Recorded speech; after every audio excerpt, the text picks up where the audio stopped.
This is another question from 2006 HSC past paper, and as you see, it's worth 4 marks.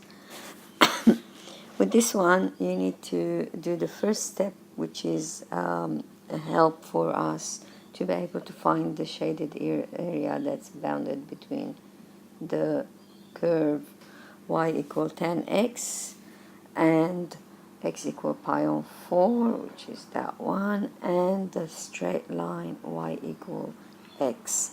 So let's start with the first part, which is show that how to find the derivative. Show that the derivative of log cos x equal minus tan x. Now this is as previous lessons using the chain rule, and this is what we're going to do.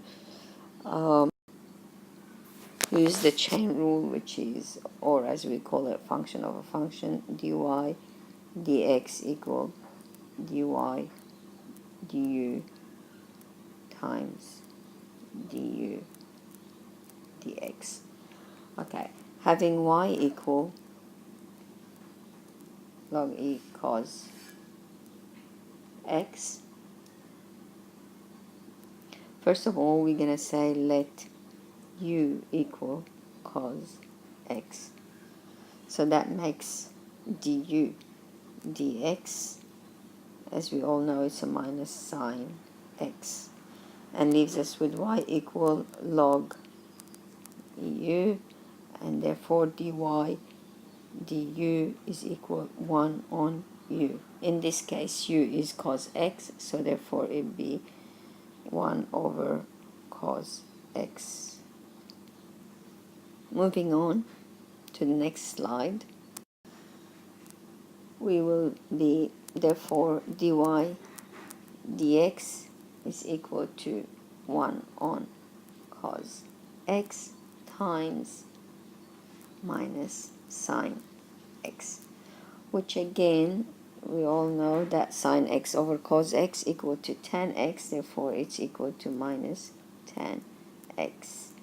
And this is what we started, left hand side equal to the right hand side. So this is already proved. Some students can do it in one step, which is pretty good. And this was just a discussion, a reminder of how to use the chain rule. So that's worth 1 mark.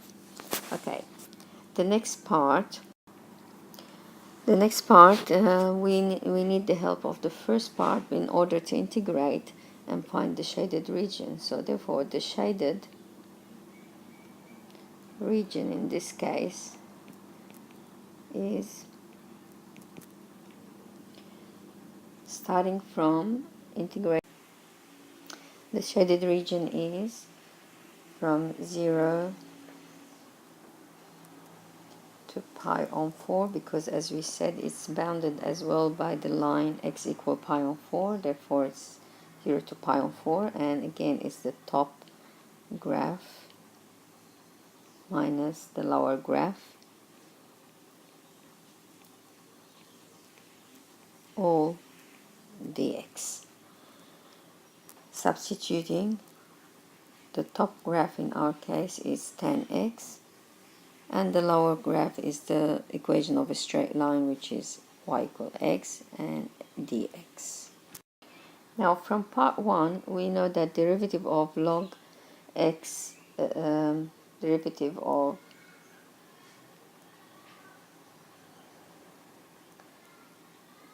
log cos x was equal to minus tan x. We're going to use what we proved in order to integrate what we have, the area of the shaded region. So in this case, we end up with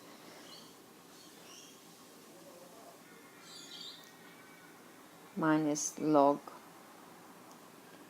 cos x, don't forget that little e there, minus x squared over 2, and all of it from 0 to pi over 4. Now substituting, we end up with minus log cos pi on 4 minus pi on 4 all squared over 2 minus another bracket minus log e cos 0. This time we're substituting 0 to see what, because cos 0 is definitely equal to 1, minus 0, and then close the bracket. This will give us this this one would be pi squared over 32. Just explain here, cos 0 is equal to 1 and log 1 is equal to 0. That gives us this whole section here equal to 0. So therefore we end up with minus log the cosine of 45 degrees, or pi on 4, is square root 2 over 2 minus pi squared over 32. Of course the other section is all 0. Now going back to what we've done in indices, square root 2 over 2 can be written as 2 to the power a half divided by 2 to the power 1, which gives us 2 to the power negative half. Of course, having the same base, we subtract the indices when we're dividing. Okay, this will help us in simplifying the answer, and the area becomes, area would be equal to minus log 2 to the power negative a half minus pi squared over 32. Again, there's rules for the for the logarithm, so that a half turns to the front, and minus a half times minus, it will be a half log 2 minus pi squared over 32, and that's how much we can simplify. And of course units squared, and that's worth another 2 marks for the, so the whole question is worth about 3 marks, 4 marks. And thank you.